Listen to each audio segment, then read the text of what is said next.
HRN listeners. As we celebrate our 15th year, we are deepening our commitment to giving voice to the next generation of food systems storytellers, and we need your help. Our internship and fellowship programs help activate new possibilities for underrepresented and underestimated young people through experiential journalism, audio engineering, and production training. Through these unique programs, HRN helps food equity stewards build essential workforce readiness skills that expand their potential and foster economic mobility. Please consider supporting these critical programs. And with a minimum donation, you can be entered to win a dinner for two at an amazing restaurant in one of 8 cities and tickets to a concert at a great venue in one of those cities. We have incredible partners across the country who have donated, as they also share our passion for helping to educate the next generation of food systems storytellers. Check out heritageradionetwork.org/15 to donate and enter to win today. That's heritageradionetwork.org/15 to donate and enter to win today. And make sure you donate before March 31st. Thank you. This episode is presented by the Brooklyn Kitchen. Learn more at brooklynkitchen.com.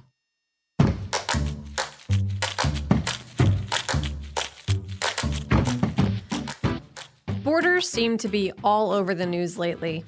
You've got trade wars, Brexit, and of course, Trump's wall. This week on Meat and Three, we're exploring how borders are created and blurred in the world of food. We try to focus a lot on the fact that they are chefs by nature, that the refugee thing is just a status for them. And after the Soviet space ended, I don't think there was much research. It was all considered just Soviet food or Russian food. And I don't think it gives a lot of those cultures credit. Tune in to this week's Meat and Three on Heritage Radio Network. That's meat +THREE. Available wherever you listen to podcasts.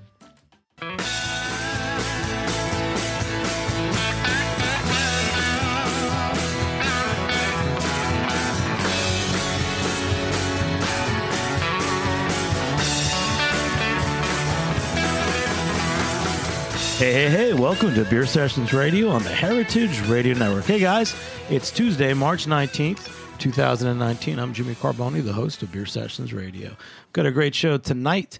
A lot of cool things are happening in the world of beer, but our good buddies Alex from Spite and Dival, one of my favorite good beer seal bars in Williamsburg, and B.R. Roya and Joel Shelton from Shelton Brothers are usually on the top of what's going on. So we're just going to kind of talk about what they're doing. They've expanded into beer tours.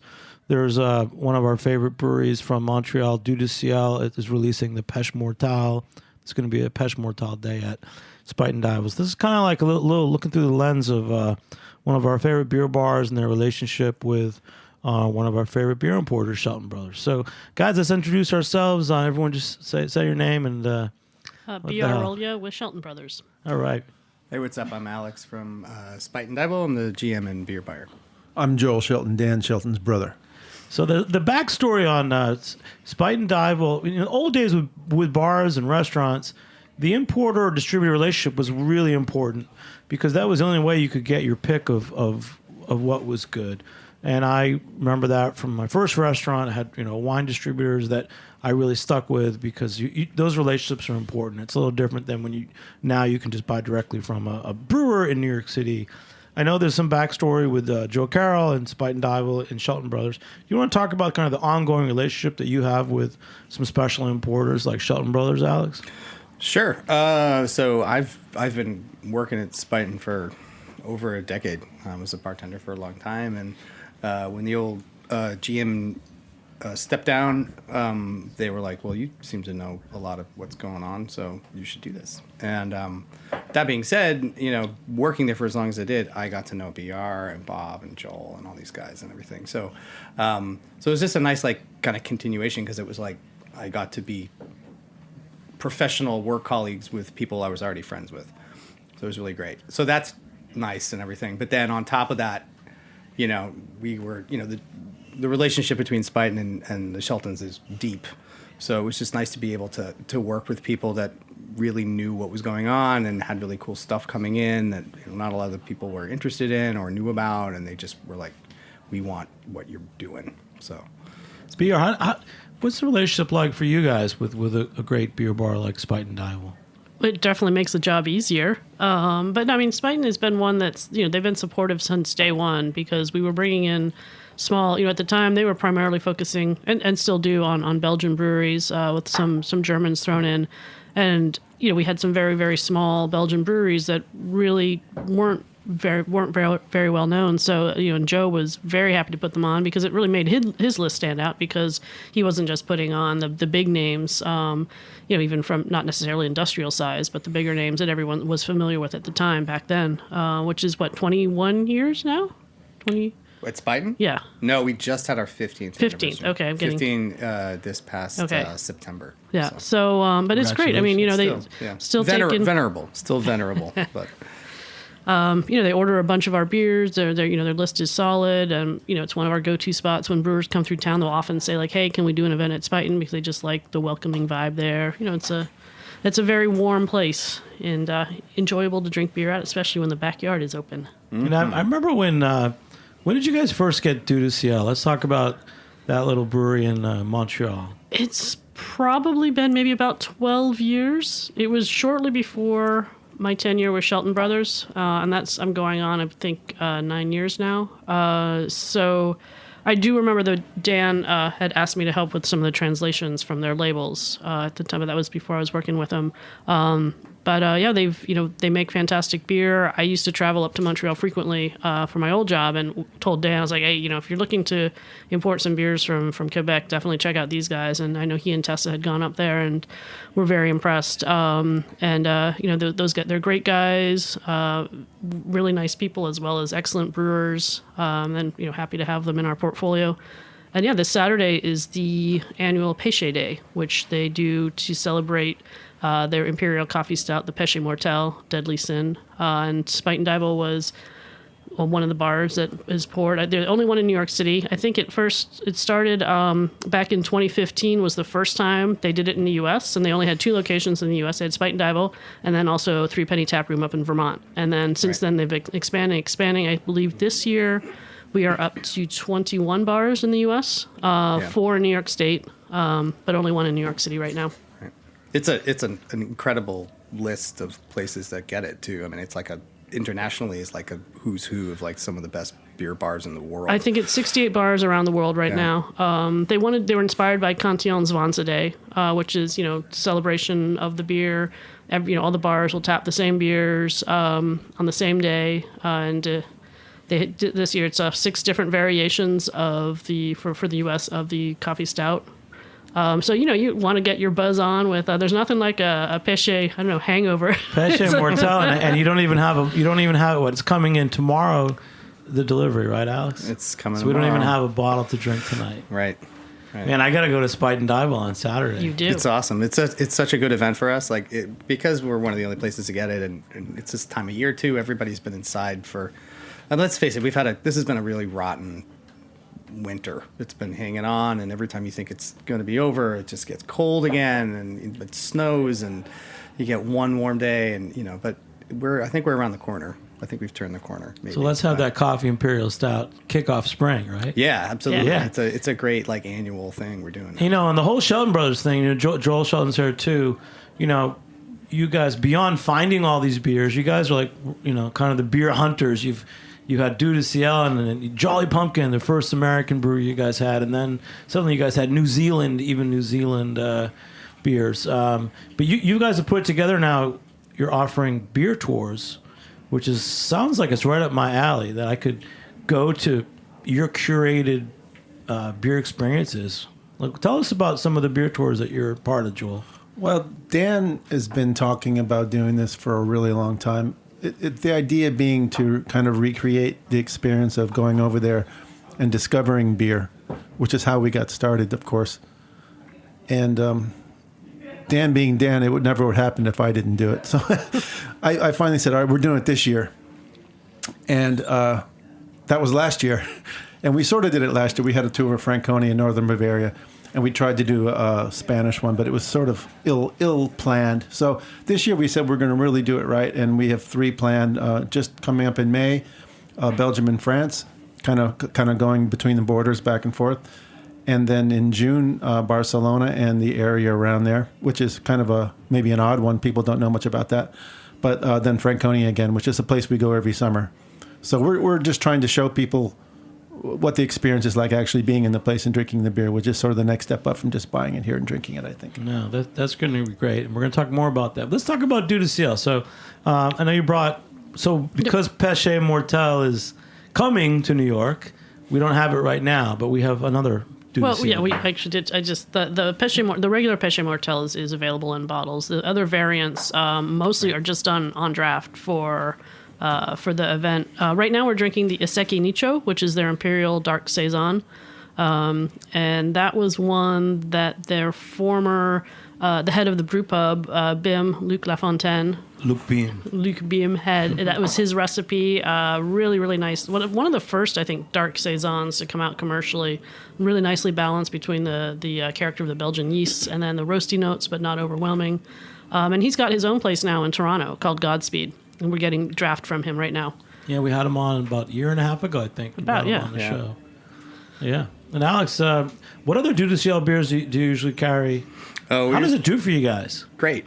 Awesome. Because people who know like good beer are fans. I mean, and they make beers that have, like, you tell people what Péché Mortel is. A lot of good educated beer drinkers know what Péché Mortel is. And, they make that. They make great barley wine in the wintertime. They make some really delightful stuff, sour stuff, raspberry. They make one called... the Solstice d'été. Yeah, for the summer. Right. That's amazing. Yeah. It's just like this beautiful, bright, tart raspberry kind of lactic thing. It's fantastic. It's amazing. Yeah, so, we always try to get stuff when, we're particular. We don't get everything, but, the stuff we get in, man, we can't really keep it on the shelves.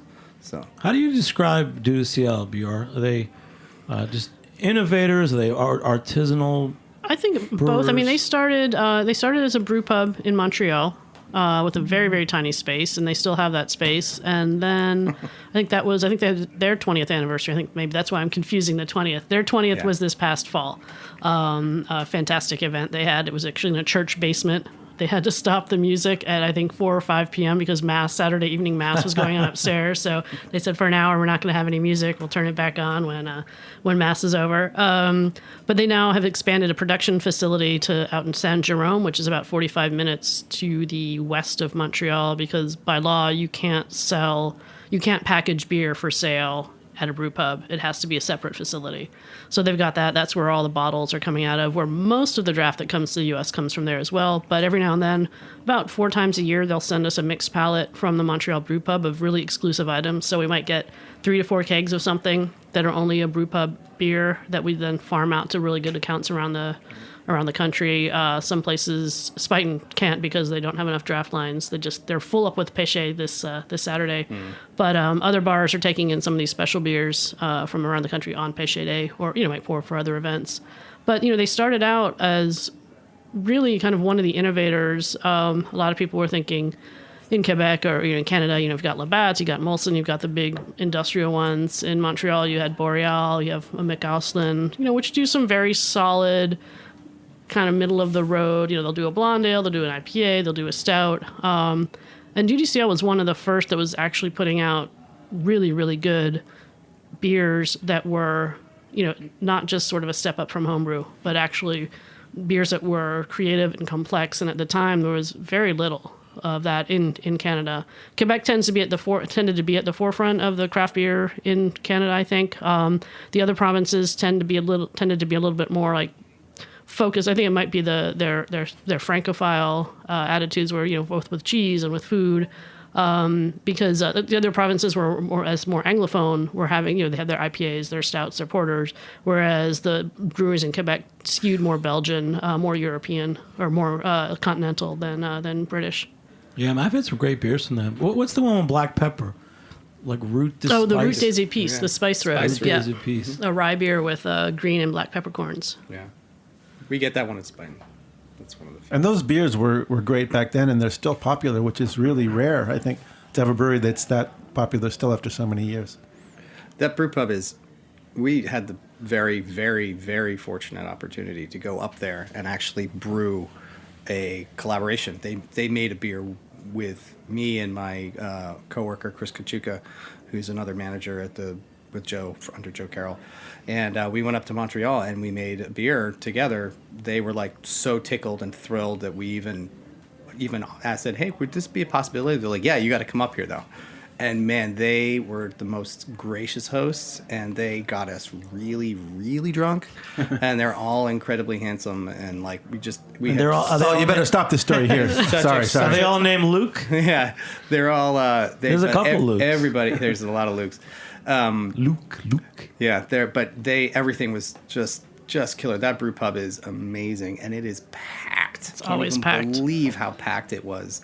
In the middle of the week, there was nowhere to sit, and it's not a big place, but it's not. But they have a lot of seats, though. I feel like there's a lot of tables and chairs and stuff. But they pack them in, and it's always it's also it's both a neighborhood bar. Like you get a lot of locals coming through who are just there to have a beer, but you also get the beer tourists. People are like, oh, I've got to go. I mean, that's the one place that it's definitely top notch. For me, about 8-9 years ago in New York City, they were the most exciting brewery. When you first started working BR, and they came down to New York for a couple of our events, it was really great, and I still think highly of their beers. Yeah, they used to come down more often. They're now so busy. They keep saying we got to come back to New York, so we'll try to get them down. I want to go to the brew pub. That's the thing. Oh yeah. So in terms of your tours and stuff, what would it take to set up a tour of Montreal? Like what would be your ideal Shelton Brothers Montreal tour? I'm putting you need some push, man. No, we always need do. more tours. Come on. We want to see if these other ones work first, but we have a million ideas. But we were just talking before the show for the first time about a Vermont Montreal. Yeah, we could do a Vermont Quebec tour. Yeah, that would There's be enough because it's fun to cross borders and just show. But do they have to be? Do they have to be places that you guys import, or could it just be your choice of? We mix it up. Restaurants. We mix it up. I mean, part of it is to show the people we work with, because it gives people who come on our tour the opportunity to actually meet these guys in real life and not just be tourists, and they can sort of experience what it's like to actually work with these people. So who would you include in Vermont? Like, would you go to a pub? Would you go to restaurants? I mean, we have good relations with a lot of the bars in Vermont because they tend to pour a lot of our Quebec breweries, whether it's Ciel or Dunham or Trois Mousquetaires, Trou du Diable. So, we could do that. I mean, Hill Farmstead, we've known Sean for many years. He's collaborated with a lot of our brewers, so I could imagine, assuming he was up for it. I mean, we're just starting to talk about this. We're creating a tour as we speak. As we speak, yeah. But the Light and Dive will. Well, you have the Vermont, Remarkable Liquids Montreal portfolio tour. too, and that's like. That's true, yeah. And they have a ton of Vermont brewers too. Yeah, so Zero Gravity. I mean, Zero G Joel and guys I have are awesome. known Paul Saylor since he was working at Commonwealth here in New York City. Wow. Going back. Going way back.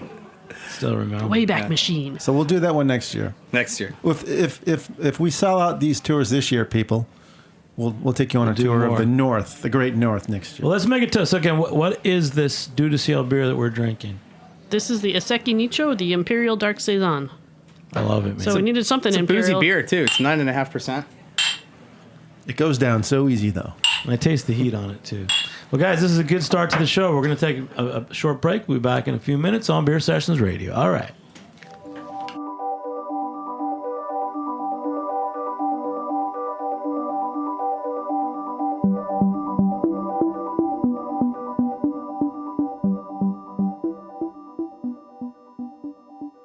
This episode is presented by the Brooklyn Kitchen, a recreational cooking school on a mission to change the world by teaching people how to cook like grown-ups. The Brooklyn Kitchen began in 2006 when two creative home chefs, Taylor Erkinen and Harry Rosenblum, recognized an opportunity to create a community space with approachable, hands-on cooking classes and inventive culinary experiences. Taylor and Harry believe that cooking is a daily practice in creative problem-solving. They bring this ethos to the Brooklyn Kitchen, a cooking school that fosters community and redefines home cooking for everyone. Now located at Sunset Park's Industry City, the Brooklyn Kitchen hosts a range of public and private cooking classes, corporate team parties, pop-up dinners, and tasting events for cooks of all levels. Learn more at thebrooklyn.kitchen.com.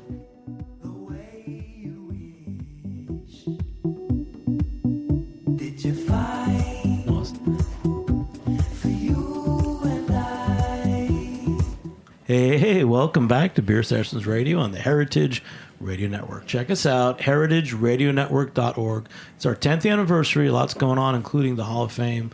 Some of our top guests have been already selected. Every month there'll be some newly announced. We had Dan and Taylor Suarez of Suarez Family Brewery, and Evan Watson of Plan B Brewery were some of the recent Hall of Fame selections. So congratulations to those guys. So BR, we're talking about Péché Mortel Day at Spite and Dial. That's right. And Alex, you were saying, tell us about the beer you brewed up in Montreal for your anniversary. Right. Well, so I deferred to the fine taste of Mr. Joe Carroll, who we were just tossing around ideas about what kind of beer we would like to make. They wanted to know what kind of beer. Jean-Francois wanted to know what we wanted to make, and I was like, well, I don't know. And Joe was like, how about a beer that emulates, and this is like kind of awesome and out of the blue and why Joe was great. He was like, why don't we make a beer that emulates the classic smoked meats of Montreal? Because Montreal is known for their smoked meats. And so Jean-Francois was like, that's awesome. We should do that. And so what they did is they created like a spice mixture. That was the kind of spices that they use. So there's a lot of cumin in it and some peppercorns and stuff. And so we made this like really nice, very dry, wasn't a grisette, it was a Saison with lots of cumin and all the spices and stuff. And then it was great. It was a hit. Was it pale color? Yeah, quite pale, quite dry, light. Did it smell like Schwartz's when you were brewing there? That's the place, right? So Schwartz's is smoked meat. Yeah, right. No, not quite, but it was fun to do, and they put me to work too. I got to say, and like it wasn't just pouring hops into a boil. Like and that brew house is tiny. Oh yeah, I cracked my head a whole few times in that basement moving giant tubs of spent grain. The basement is about 3 feet. It's like a crawl space, really. But that place has been there for so long. They just do it. They don't even think about, well, is this okay to store anything down here? I'm like, yeah, no, totally. In America, you'd always have a and they can't giant expand. basement. They've got a firehouse right next door, so they can't expand. They're on a corner, and so often I will get people, accounts from New York buyers will say, like, "Hey, I'm going up to Montreal. Can you see if I could get a tour of the brew house there at the brew pub?" I'm like, "Well, you can go out to San Jerome and get a tour, but you're not getting one in Montreal because there's room for like 2 people." Is it really? It's a 3-foot high ceiling basement. Yeah, it's really. And they make hilarious beer in that space. Well, they have a little an area like a brew area where all the boil, the kettles and the fermenters and all that stuff are, and it's they actually cut the floor away. So there are things that are sort of in this recessed area that you take a little step down, and it's all stainless steel and everything like that. And it's all that whole section is sectioned off by windows. So even if you're chilling in the brew pub, you can look over and see people making beer. It's great. It's super cool.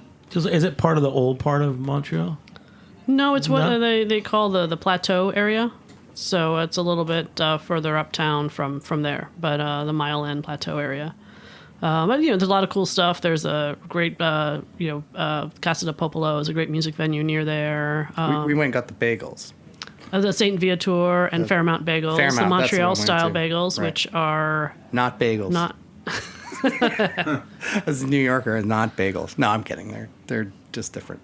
They're good. They're good. They're very good. But they don't. They are Montreal bagels. They're Montreal York, bagels. Yeah. In New York, have you had the bad black seed bagels? Seed, yeah, very similar. Black seed skews a tiny bit more towards New York. I find. I don't know if it's the water or the flour they use, but it definitely is very, very much. It is close to the Montreal style. They're like thinner and chewier. Yeah, and chewier. Yeah. Wow. What else? Baked what on else is foil. about Quebec and Montreal? I mean, there's also Hopfenstark. You mentioned 12 Musketeers.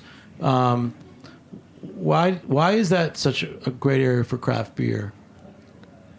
I don't know, but it is. Like I say, I think it's the influence of they try to stand apart from the rest of Canada. And their food is great. Their cheeses are amazing. I mean, I have a cheese notebook that I take out with me and always go to the cheese shops and be like, all right, I had these from here before. Now, what can you get me that's like these? And they'll, each time I've got different cheeses. They've got fantastic markets. The people are really into their food and drink. I mean, they really are. They've got fantastic restaurants, both on the very casual level and on the upper end level. And there's just so much going on with arts and music. So, and I think that, the beer, the culture that feeds off of it. Everyone, they're going out in the summer. They love going out in the summer because it's finally warm. But they still go out in the winter too. I got to say, there's nothing nicer than sitting in the duty CL brew pub and having the Péché Mortel while it's during a snowstorm, because you're warmed up and you got a little bit of a caffeine buzz. You're like, yeah, I can take on 3 feet of snow. That sounds good. I'm going to Spite and Dival on Saturday, man. And we got the 6 different we've got the bourbon barrel aged version. Mm-hmm. So you have 6 different variants of it. Péché Mortels on draft at Spite and Dival this Correct. weekend. So there's the original. You've got bourbon barrel aged, which is last year's, right? It's not the newer, because there was 2 and we were only taking one, and I think we're taking the older one. It's the newer one. The newer one, okay. Yeah, sure. I believe so. And then cherry, they've got one with cherries, one with coconut. That's new for cherry, and coconut is new this year, as well as cocoa. The Péché Mocha is a new one. And then whiskey barrel aged as well. Islay Scotch barrel aged. Yeah, Scotch, yeah. And how many were offered? That many. Alex? That many. There were 6 offered. Yeah. There was 2 variants of the bourbon, and because we only have 6 lines, it sort of seemed a little redundant to have 2 the same. Yeah, it was a 2017 version and a 2018 version. Right. So Spiten's got the 2018 version. Right. And a lot of your breweries, do you think they feed off each other? Because you guys have Cantillon Swanza Day, Dieu du Ciel is doing Péché Day. You've got your festival. Tell me a little bit more about how some of your breweries, feed off each other, and they definitely seem to have the same vibe sometimes. It's also, we have a sort of a kind of the breweries that we work with often have a similar philosophy, and those are breweries that they're very committed to what they're doing. They might not necessarily they're not necessarily following trends as opposed to they are either making what they want to make, or we're working with very traditional old breweries. I mean, Joel can speak to some of our German brewers who've been around for years and years and years. And a lot of them end up collaborating. And our festival, which is coming up, we will be making a big announcement later this week. We can't tell you where it is. No, you can't? We can't, but check in on us. Follow Shelton Brothers on Facebook, Instagram, Twitter, and there'll be an announcement later this week. You really can't tell us now? I cannot. But by the time people listen to this, it'll be next week. That's fine. Or it'll be in the early fall. Somewhere in America. But a lot of brewers actually end up getting collaborations, whether they come over and do collaborations with American brewers. For example, we're drinking now the De La Senne Terrace Boulba. Yvonne will come and collaborate when he's over here. We have a recent one that he did with Crooked Stave when we had our festival in Denver last year. Oh, no way, really? They went out. They went to Belgium for that. They did one with Bellwoods from Toronto. So a lot of the brewers meet up at our festival and come out with ideas for collaborations. They tend to get along. I hung out with the Bellwoods people over the weekend, actually. At the Pastry Town. At the Pastry Town, which was awesome. That other half festival they had down in Industry City was tremendous. But I volunteer for these things, so I always like to go, because I don't want to get a free ticket. I just want to go and hang I get paid for these. Yeah, no, I don't get paid. I like to sing for my supper. So I was helping pour, and I was hanging out with the Bellwoods folks, and they're awesome. It's really cool. But wait, about the festival though, can we please, questions? Is it a hot place? Is it a hot place? Yeah, like Georgia was like a hot place. Oh, he's trying to trick us into saying where it is. Is it a dry place? We're not falling for this. Oh, come on. It has daytime and nighttime. Oh, okay. Well, that narrows it down. It's in the 48. Lower 48. Okay, that's 48, good. The continental United Continental States. U.S. Yeah. So you should be able to figure that out. All right. Does the state start with an M? Never mind. We're not telling you. We're not telling him, Jimmy. Move on to something else. That's all right. By the time we listen to this show, we'll know. Fine. So keep posted with the Shelton Brothers. We promise not to tell. So De La Senne, these are like my dream breweries. You before you were talking that Thiriez is your godfather. Yeah, no, I just love them so much, Daniel and his wife. So let's go through. You got the Thiriez French. De La Senne, we're going there on our tour. We're going to both of these on our tour, by the way. Tell me about the tour, man. Oh, the French-Belgian one. That's the one I want to go to on that so bad. You should go to the Spanish one, Alex. We have a running joke that I try to convince Alex he loves Spanish beer. He really does, but he's ashamed because I discovered it first. I don't not like Spanish beer. I just like to give you a hard time. You're gonna go on that tour. We're going in May. We're going. The idea was we wanted people to see that there was stuff This is right all Joel across. wants to talk about is the Spanish. No. tour. I'm talking about France and loves Belgium. But we wanted people to see that you go a few miles across the border, and there you are in France, and it's equally great beer right there. It's not just about being in Brussels or Cantillon. So who's on the tour? Belgian France tour, which is a tour I want to go on. The very first stop, in fact, is De La Senne, which we are enjoying beer from right at this moment. We're going to, in fact, maybe witness a brewing between Yvonne and Half Acre. I think so. Oh, wow. I think that's what he said. Cool. He actually said this a few months ago. I think I may be brewing with Half Acre that day. So we'll see what happens. We're going to be there in the And afternoon. Half Acre's probably so psyched, like, oh my God, I'm making a beer with De La Senne. And we're going to watch him. Yeah. Hopefully, we'll see. Whatever happens, we'll be happy there. And then we go to Driefonteinen, which is a decent brewery down the road. It's you may have heard it's of them. okay. And then I can rattle it off really quick. Then, Go for it, come on. And in the evening, we go to Durank, which is one of my absolute favorite things in the world. We're gonna Not Duranke, Durank. I don't know how it's pronounced, but it doesn't matter. It's French for the wrong. But we're having dinner with them, and then we the next day go off to Struze, however it's pronounced. BR, you could probably No, speak Joel, Flemish, go. No. And then we're popping into the Not cafe. Distruce. We're popping into the cafe near West Vleteren, of course, which we take a little bit as ours because we were the ones that brought their beer in, but we're not going to the brewery. But we're in the evening going to Thiriez, and then we're having a dinner in France that night.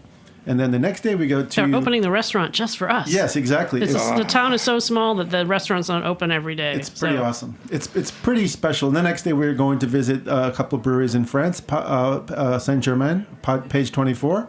And we're having a special dinner with them, private dinner, lunch rather. And then we go to La Choulette in the evening, which these are places that people don't know very well. And that's what we wanted to see people. Now, what's to the see La them. Choulette, the spring beer? It's got like a flower on it. No, that's Au Baron, which we're going the next day. The next morning. Cuvée des Jonquilles, the daffodil beer. Yeah, so we're going to Baron the next morning, and they're making us lunch.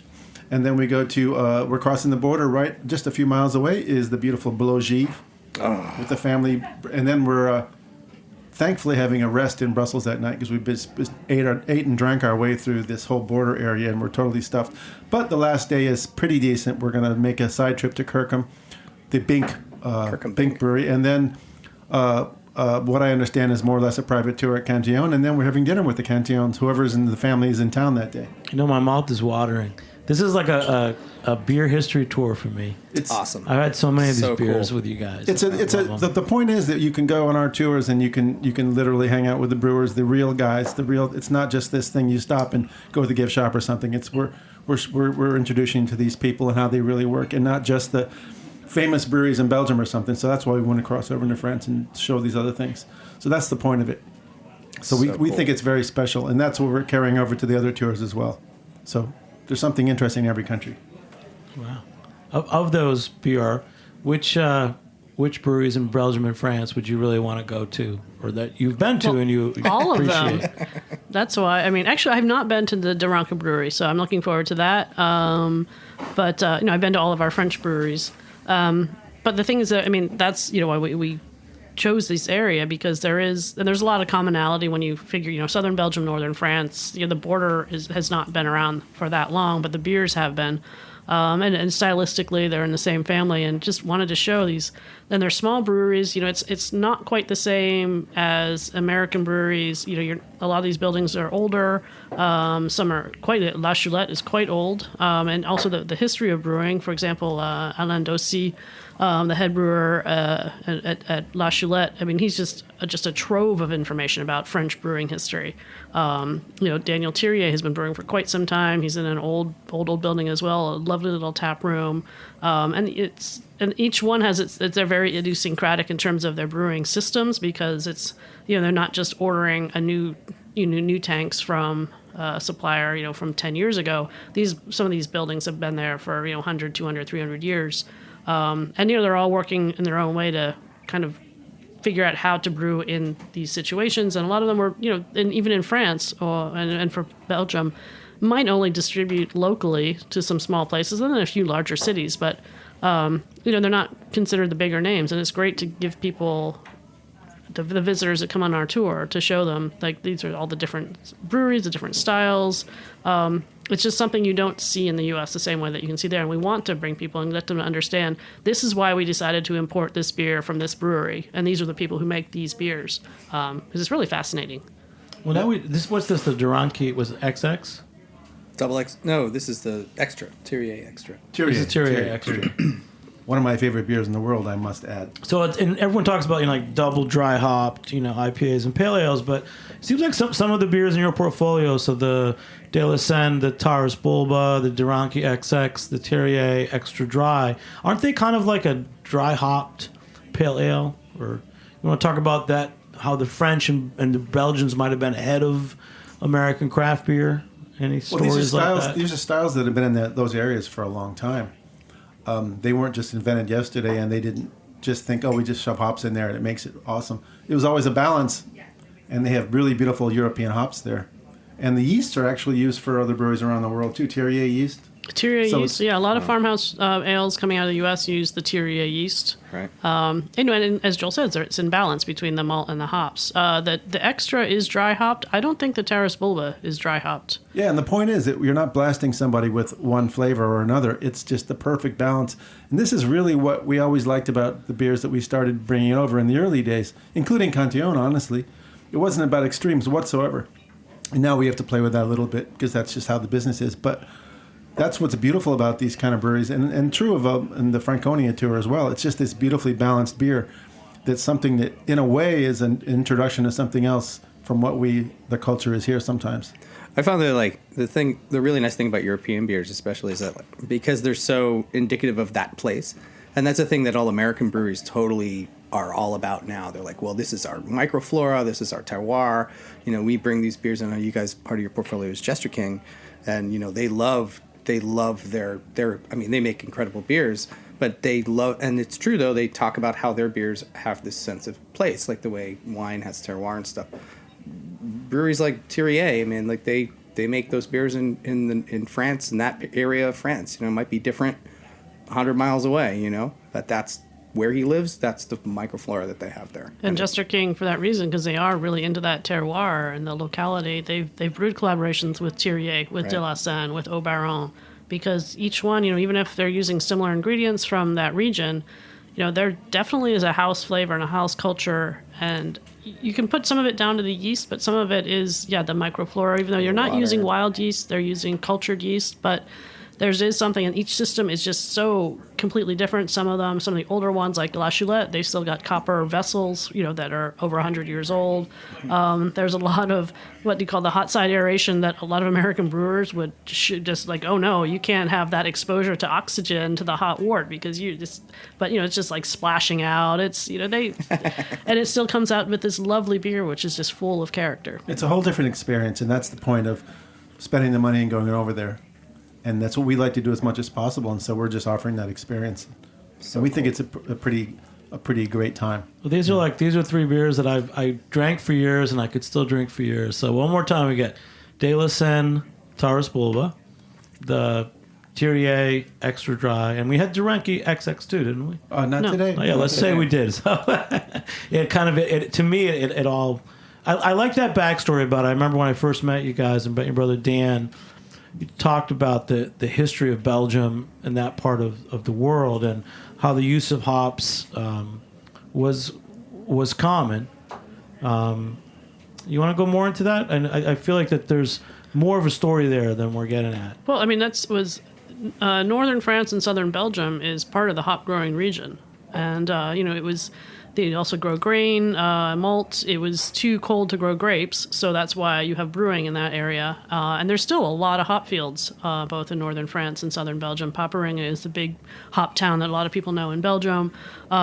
There is the Northern Brewer Brewer's Gold is one of the hops that's grown locally that a lot of these brewers use. There's also Strichelspalt, which was it's grown more in the Alsace, but it has a little different flavor profile when it's grown up in northern France.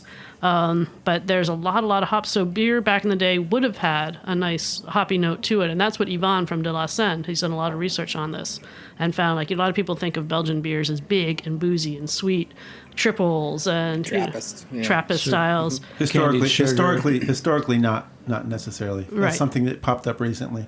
since the microbeer boom or the craft beer boom. So, the fact that a lot of beers would have had the hoppy notes and, maybe a lower ABV, and these brewers that we work with, some of them are now using these older recipes. Because these, like the Thiriez, the extra dry, what's that, like 4.5%? Yeah. The same as Tyrus Bulba. Mm-hmm. And how do these move for you, Alex? I mean, in terms of like just numbers, I mean, one thing I love about Spite and Dival, I love the short six drafts. I love that that's kind of carefully curated. But I also love the range. You must have like easily 50 quality bottles of beer at any time. We about 100 actually, but we definitely I knew have, that, but I wanted you to say. I know. we definitely have our favorites, and I personally, being the beer buyer, I personally have my favorites too, and I like to put those beers up when they come by. Thiriez Bulba is one of my favorite beers of all time. That's one desert island beer for me. I could drink that every day for the rest of my life. And this Thiriez, like I said, I love them. They're lovely people. Their beers are amazing, and if we get it on draft, it's like magic. It's one of the best things ever. So, we have no problem moving these beers, bringing them in. I like having permanent. We don't really have like permanent things, too many permanent items on our list. Like some Belgian things, I like to have some Trappists and, but a lot of the Belgian stuff we'd like to keep on because that's what we're known for. And they're so good. And the world is so filled with so much good beer right now. It's also really good to remember that these beers are still there, and they're just as good as they were well before, quadruple hopped hazy IPA stuff happened, So. All right, let's take one more short break. We'll be back in a minute on Beer Sessions Radio. All right.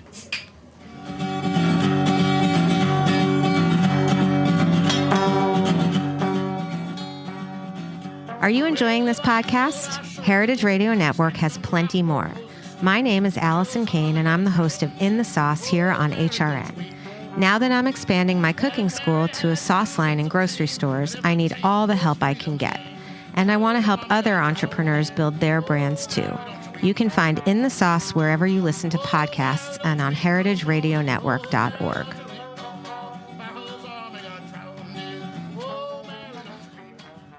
Hey, welcome back to Beer Sessions Radio on the Heritage Radio Network. All right, we got BR, Roya, and Joel Shelton from Shelton Brothers, and Alex from Spite and Dival. We're talking about Péché Mortel, the Dieu de Ciel Imperial Coffee Stout. BR, you have a question for Alex? Or you're going to say something before the break? Oh, no. When we were talking about our Belgian and French tour and the beers, the De La Senne and the Thiriez and those other beers, and Alex was saying how they're just going back to these enjoyable beers, and they're beers that I want to say are happy to sit in the background. They're very social beers where you can sit there with a pint of them and it doesn't demand your attention. They're not aggressive in your face, 10% or super, triple dry hopped. And it's like I said, they're beers you can sip and before you know it, you're done with a pint and you're talking with your friends. It's much. And you're not screaming, you mean? And not screaming. That's the best thing about it. If you have friends. But then you have friends. That's how you make friends, right? Without beer, you don't have friends. True for me. True for all of us. And Alex, so Saturday, it's going to be very ambitious at Spite and Dival. You're going to have 6 different Péché Mortel kegs. Mm-hmm. And how is someone going to... Do you have a sampling program? How can I go and taste all 6? Well, I think we're going to do... Well, we only, generally speaking, do 2 sizes of pours. It's Spite, and we have a pint, and then we have a 12-ounce. But I think for this one, we'll probably offer all the Péché as 12 and 6 ounces, too, because we have little, snifter glasses. That way people can have more of it and spread it around a little bit. So I can try the barrel age. I can have the whiskey. Yeah. You also, they're big beers, too, so you don't want to drink... we do have people that come in and do that and just spend all afternoon and have a great time. And I'm one of those people. But I'm a Péché Mortel fan too. Yeah, it's also just a quick note too. It's also or talking about Belgian beers. It's also Orval Day, which is a new kind of festival day that they just started a couple of years ago, and all the proceeds of it go to a charity of the monastery's choice. So it's cool. So we have original sin, right? No. That's the name of the beer. Original Sin is Passion Mortel, right? So we have this like black. Mortal Sin. Mortal Sin, Deadly Sin, not original. yeah. Deadly Sin, right? Not Péché Mortel, Jimmy, which means deadly peach. Péché. Péché. So we're gonna have Deadly Sin. We're gonna have like all these vintages of Orval because we have a pretty cool vintage collection of stuff that I've been holding on to from the past few years, and going back at least 5 years, 6 years worth of Orval. But we'll also have at the same time, like when your palate gets totally destroyed by drinking Passion Mortel, you can have something really light and clean to kind of. So you're gonna have 5 or 6 years of Orval available. Yeah, totally. So, we did a show on Orval a few years ago too, so I think we tasted that. Yeah, it's going to be a great day. I mean, the people. It's funny because what happened, like Passion Mortel Day was always a great day, and they randomly, or maybe it was deliberate, I don't know, randomly the Orval people decided that was going to be the same day. They were going to have their day the same day, and so we participated in both, and it was like you had this great dichotomy of customers who were coming in and be like, no, I love Passion Mortel. Well, I also love Orval. So then you'd have people turning it on to the other one thing onto the other people, and all of a sudden it was like everybody loved everything by the end of the day, and it was great. It was totally awesome, and so yeah, we'll have them all in some smaller sizes for that stuff too. Which is good for me. Yeah, Orval's by the bottle. Unfortunately, they don't make that on draft. I'll be coming from Mugs Ale House in Williamsburg is also doing their annual Split Thy Skull, which is all big beers. Jeez. So it can be a messy weekend. I think it's gonna be awesome. You make some new friends by drinking beer. We're gonna be screaming, Joel. There's gonna be screaming. I might be busy. Alex, I wanted to ask a little more about as a beer bar manager, how did you set an Orval vintage program? What's your storage like? How do you undertake something like that? Because of the facilities we have, because we have our sister restaurant is St. Anselm, and they're next door, and we have the whole building above. A lot of people don't know this, but the whole building above St. Anselm is the offices and storage for Joe's company, the Carroll Group. And we have a lot of space up there, especially for wine. So there's some cold rooms, like not cold, but like cellar temperature rooms. And he was cool enough. I said, "Hey man, would it be cool if I kind of started putting some things, the things that I liked, especially things that I like to drink that are like age really well, like the Dole and some of these Belgian beers and stuff like that." And he was like, "Yeah, of course, cool, go for it." So, put some things away, buy a case here, a case there, put it away, and forget about it, let it get dusty, and then, later you pull it out and people are like, whoa, where did you get that, And actually I was to say about, as a good reference to Split Thy Skull too, it's Ed, right? That's a cousin. Mm-hmm. Ed has like one of the deepest cellars like out there. Mugs Ale House, yeah. Mugs, his cellar. I mean, he's been doing that. What I just talked about, he's been doing that for over 20 years. So he's got some incredible stuff, buried down there. Barley wines, a lot of stuff. Oh my God, yeah. So, do you think he has any Spanish beers? I don't think he has any Spanish beers. Speaking of Spanish beers, though, what is this delightful Spanish beer we're drinking? This is a beer from Edge of Barcelona, the Apassionada. A little light sour beer. Delicious, I think. It's delightful. Speaking of peach, it has a little peach, kind of a peachy flavor to it, a little yeasty, peachy flavor. Will we be visiting Edge on our Barcelona tour? That's the first brewery we'll be visiting on our tour in Barcelona. So you've been talking about the Spanish beer tour for like 2 months. Jimmy, I'm the only. So you get to talk about it now. I'm the only person in America selling Spanish craft beer. And you're looking serious when you say you have nothing else to say. Don't mess with me. But tell us the tour then, quick. So we talked a bit about the France Belgium, which is awesome, and I think it's not exactly sold out, but I think we have a couple more spaces. So it's Catalonia. It's beautiful countryside. Yeah. So right? Catalonia, as they say it's trying to be a different country, but it's the Mediterranean coast of northern Spain, and Barcelona being the capital and a beautiful place on its own right, whether you go for the beer or not. And in fact, a lot of our tour has to do with tapas, and we're going to go to natural wine bars. We're going to a winery to try cava, all kinds of things. So it's mixing all these things. It's not just about just drinking IPAs or something. Do you have cider on that too? It's interesting. Cidra is not very popular, and we'll probably get some in one of the bars, and they pour it the right way and everything. But there's just Barcelona is basically the bar capital of the world. There's different drinks everywhere and different food everywhere. And that's really what the thing's focusing on. But the fact is, there's great breweries there now, and it wasn't like that just 10 years ago. And so it's a little bit of a change from our France-Belgium tour or our Germany tour, where those places have been steeped in beer for so long. So it's a contrast. And it's a whole like crazy little giddy little new scene there, and really, really fun. And there are some great beers from Edge. We're going to a can release the same night. We're going to the next night. We're going to Black Lab, which is an American expat brewing in Barcelona by the ocean. And the same night, we're going to a can release at Garage Brewing, which is sort of a British expat brewery there, which is a great place. I think we've had their beer here in New York a little bit, and it goes on from there. But we're trying Edge right now, which I think is really nice. Apassionada, it's called. So they make all kinds of beer in Spain now. The IPA is the most popular locally, but they make a lot of sours. IPA? Barrel aged. IPA, yeah. No, it's a real blast. So I hope some people will get in touch with me about going on that tour in June, which is a beautiful time. We're going to be at the beach as well, so don't miss it. And so does it include airfare, hotels, what? Airfare, we like to keep that not part of it, because we encourage people to go off on their own before that and go around before they go there and go afterwards. And it's too complicated for us. We don't want to be travel agents exactly. So it just includes most of the stuff involved in the tour, most of the food, most of the drinks, and all that. So and all the hotels. You show up hotels, at a certain. Yeah. Where do you show up at the hotel first? Where do you check in? Or you show up at the basically you get there. We want people who are savvy about getting around a little bit, and because it's part of the experience. We want people who know how to travel and stuff, and because we want to experience what the Shelton brothers experience. So basically, you fly into Barcelona, you get to the hotel, and we'll take it from there and give you some free time as well to explore on your own. When you get sick of us, you can have free time, but it's a lot of stuff happening. It's going to be a crazy experience in Barcelona. What about, is it kid friendly? Like, say Alex goes with his 3-year-old, or not? I don't know if Barcelona's the best one for a 3-year-old, because there's going to be very late nights. Franconia, I was trying to tell Alex before the show. Franconia is where he should bring his kid in northern Bavaria, where people bring their kids to the beer garden.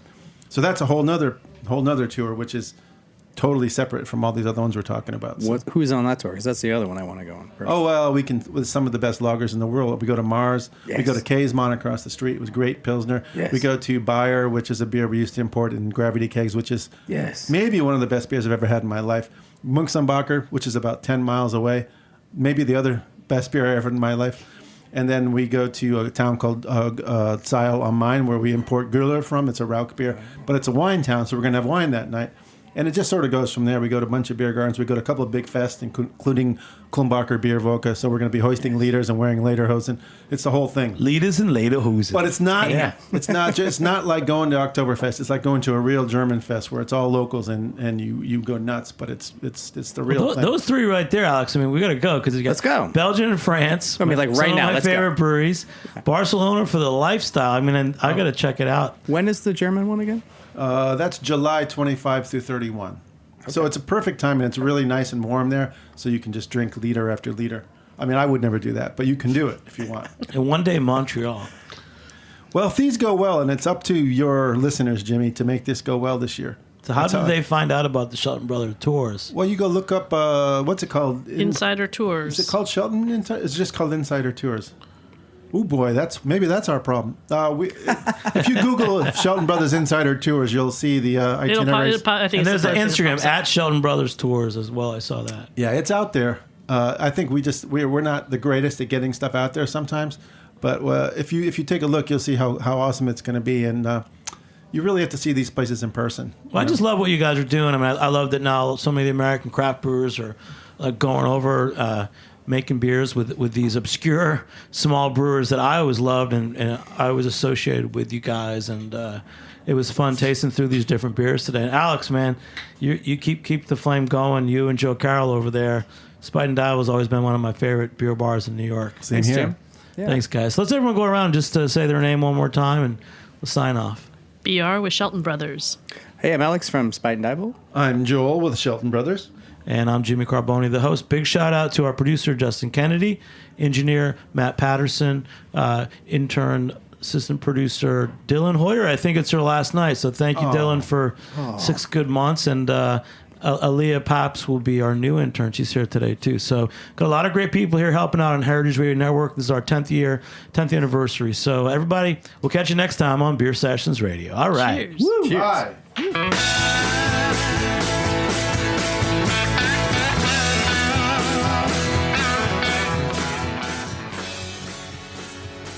Thanks for listening to Heritage Radio Network, food radio supported by you. For our freshest content and to learn more about our 10-year anniversary celebration happening all year long, subscribe to our newsletter.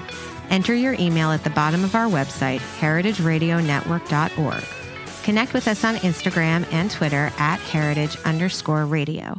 You can also find us at facebook.com/Heritage Radio Network. Heritage Radio Network is a nonprofit organization driving conversations to make the world a better, fairer, more delicious place. And we couldn't do it without support from listeners like you. Want to be a part of the food world's most innovative community? Subscribe to the shows you like, tell your friends, and please join the HRN family by becoming a member. Just click on the beating heart at the top right of our homepage. Thanks for listening.